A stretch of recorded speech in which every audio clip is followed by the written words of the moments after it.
Hola, ¿qué tal?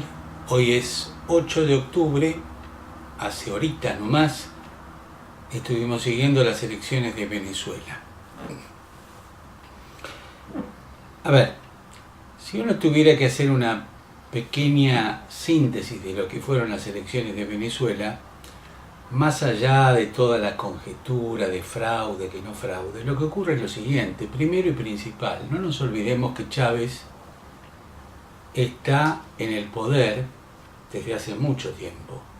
Utilizar la fuerza del poder cuando uno se eterniza para contrarrestar a la oposición aumenta las posibilidades de quien ejerce el poder. ¿Por qué? Porque uno tiene que luchar contra el aparato estatal. En segundo lugar, Venezuela tiene mucha pobreza y los planes clientelistas funcionan. Hay mucha gente que no trabaja, hay mucha gente que vive de la dádiva, hay gente que no piensa, lo único que tiene es el interés por seguir viviendo así.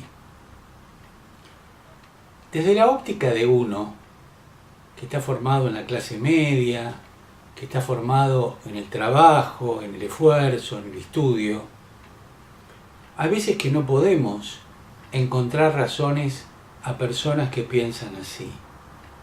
Pero lo que ocurre es que lo estamos pensando desde nosotros, no desde ellos. Con lo cual, si uno quisiera, de alguna forma, pretender pensar como ellos, es imposible.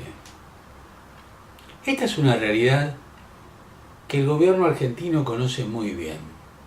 Argentina tiene bolsones de pobreza enormes, y yo te diría que después de 9 años, 10 años, 9 años de bonanza económica, es inconcebible que sigan existiendo.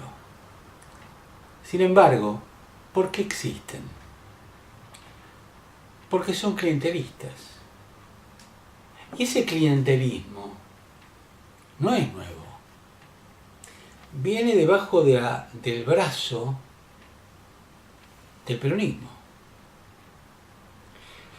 Dicho de otra forma, el clientelismo es la base de sustento del peronismo.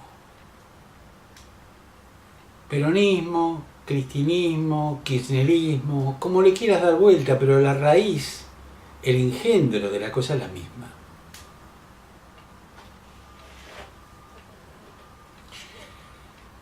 Además, Argentina es un país corrupto.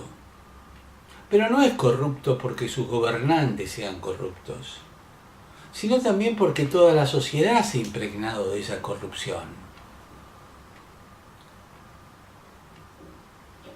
Yo creo que hay un hito en la historia argentina que es el 83, donde algunos lo asignarán al cajón,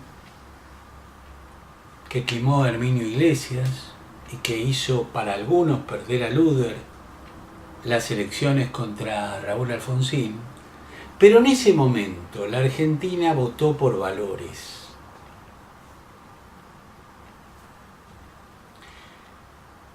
Luego siempre se votó con el bolsillo. Los pueblos votan con el bolsillo. Si los pueblos votan con el bolsillo, y observen ustedes, por ejemplo, la incidencia que tiene el bolsillo en las elecciones norteamericanas, un punto más, un punto menos, una décima más, una décima menos respecto del trabajo, del desempleo, incide notablemente en el voto. Si en una sociedad como esa se vota así, en una sociedad como la nuestra, donde las reglas de juego son tan arbitrarias, por no llamarla de otra forma, ¿con qué va a votar la gente? Entonces, ya desde el vamos, cualquier oposición tiene un problema serio. ¿Cuál es el problema serio? Que no encuentra los recursos que puede tener el Estado para poder movilizarse, llevar un mensaje frente a ese opositor que ya gobierna. Y más cuando las constituciones han sido reformadas para eternizarse en el poder, como es lo que pretende también el kirchnerismo en Argentina. Con lo cual, una constitución que albergue la posibilidad de que una persona sea reelecta casi indefinidamente, ya va al fracaso, porque eso irremediablemente desvirtúa la democracia. Por el otro lado, no solamente hay muchos que se benefician de los pobres, sino que hay muchos que se benefician de los ricos. ¿Por qué? Porque los ricos son intocables. Empresarios. Fíjense, en Argentina los empresarios prácticamente son aplaudidores de primera línea.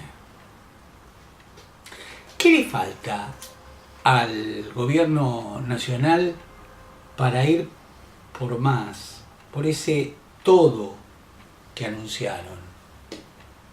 Hacer lo mismo que Chávez, censurar la prensa independiente. Cuando digo la prensa, es reducir al mínimo posible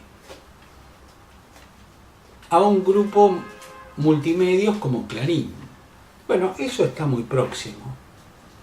Y por eso también ni Chávez, ni Cristina, ni ninguno que pretenda lo mismo respeta a otros poderes del Estado o directamente los convierte en propios. Estamos frente a un dilema.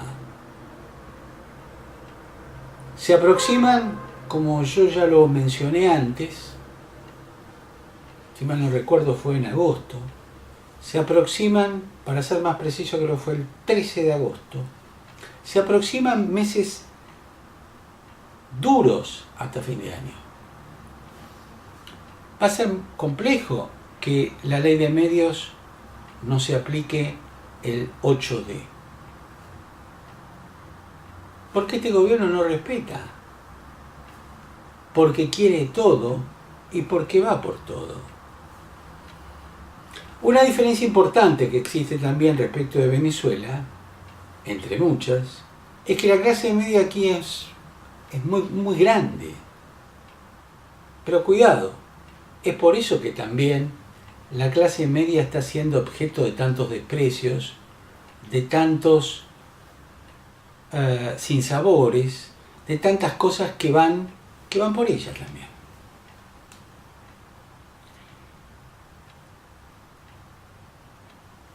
Además, observemos que una oposición desunida en la Argentina atomiza el voto opositor. Una oposición unida como Venezuela ha centralizado prácticamente en Capriles ese voto. Ni aún así pudo ganar, pero logró junta un no despreciable 44%. Ese 44% atomizado te da 54 contra muy poco de cada uno, como ocurrió aquí en octubre del año pasado.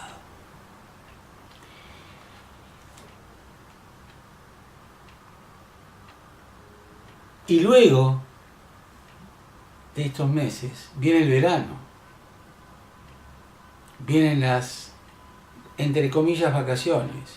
Vacaciones en un país que no está nunca de vacaciones, ni siquiera de feriados. Pero el panorama por delante, yo diría que es complejo,